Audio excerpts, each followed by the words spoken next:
India کے معروف عالم شاہی امام پنجاب کے بیانات کے لیے مولانا عثمان تھیرپی کو سبسکرائب کریں۔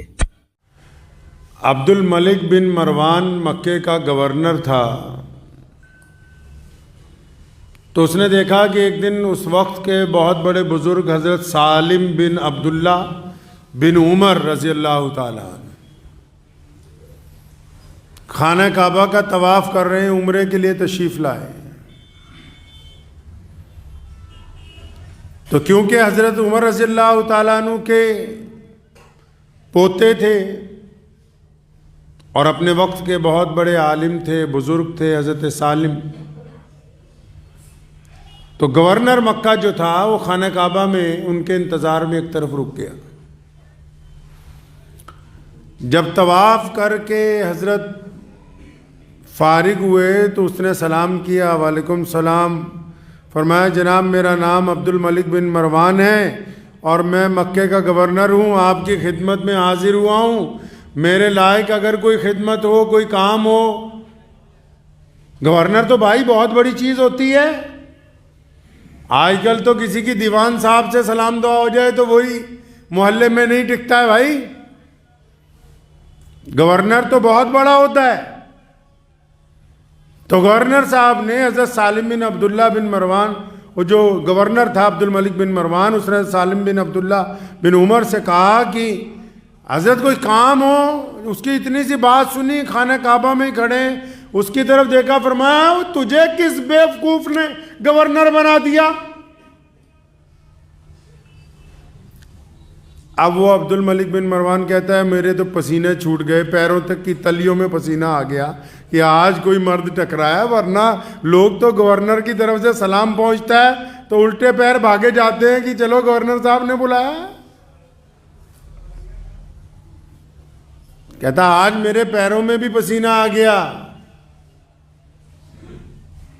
تو حضرت نے فرمایا بھائی تجھے کس بیوقوف نے گورنر بنا دیا؟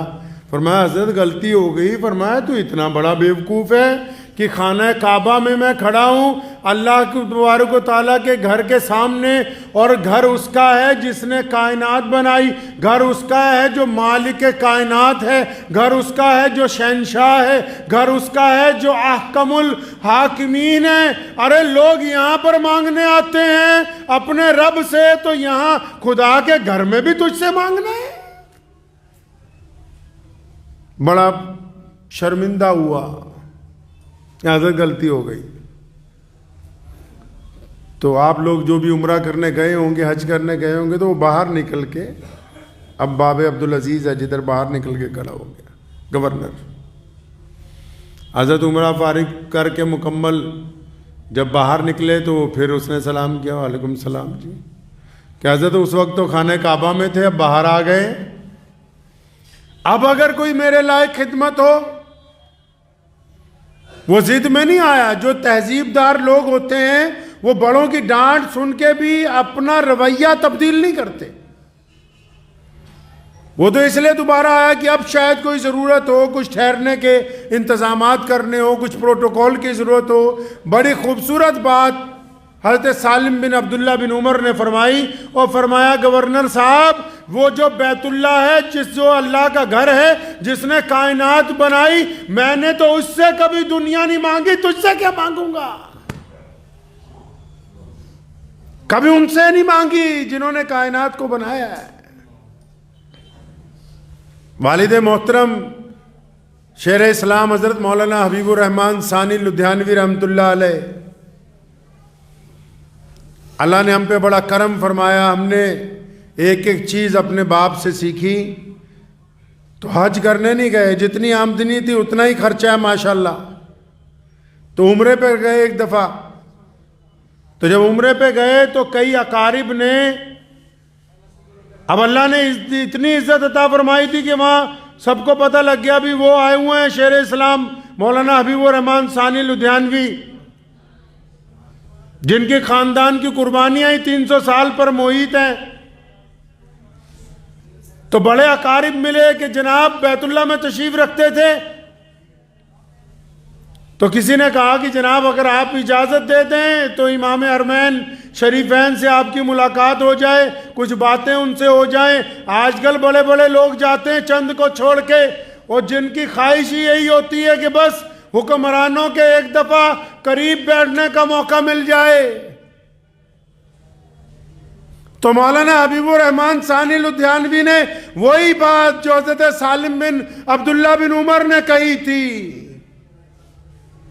وہی بات دوبارہ دہرائی خانہ کعبہ میں، اور فرمایا پنجابی اور فرمایا ایتھے آ کے بھی انہاں دی چمچا گری کرنی ہے، جد رب دے گھر پہنچ گئے ہن پھر کسی ہور دی ضرورت باقی نہیں ہے۔ خودداری کے لیے رگوں میں چلتے ہوئے خون میں غیرت ہونی چاہیے۔ ہر ایرے گہرے کے آگے ہاتھ نہیں پھیلایا جا سکتا۔ سیدنا صوبان رضی اللہ تعالیٰ عنہ سے بڑا پیار تھا محمد رسول اللہ کو۔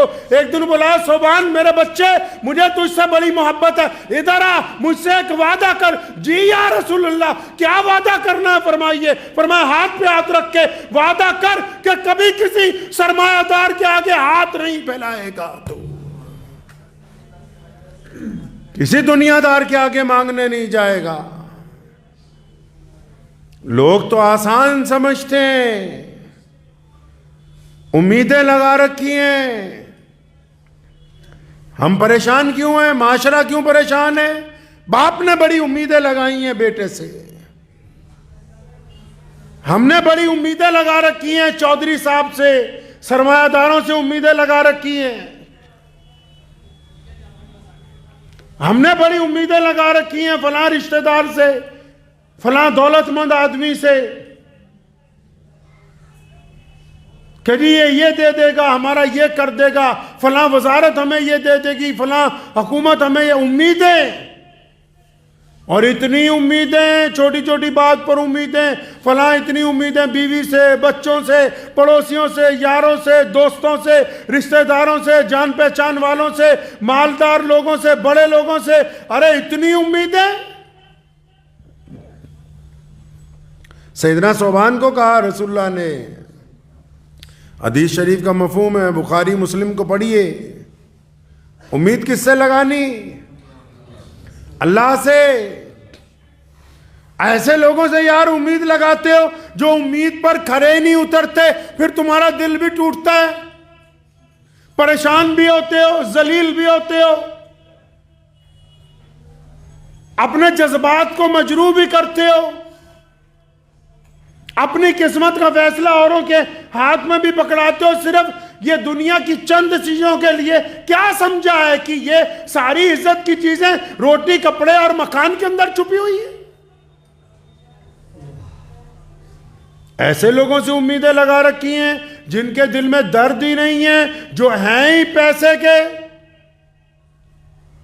ایسے کتنے لوگ ہیں جن کے سکے بھائی تڑپتے پھرتے، جن کے پاس اچھا گھر نہیں رہنے کے لیے، 2 وقت کا کھانا پورا میسر نہیں ہے، اور خود کروڑوں پتی ہیں، وہ جو اپنے سکے بھائی کو نہیں کھانا کھلا سکا آج تک، اس سے تم نے امیدیں لگا رکھی کہ ہمارے مسجد میں، مدرسے میں لاکھوں روپیہ لگا دے گا یہ۔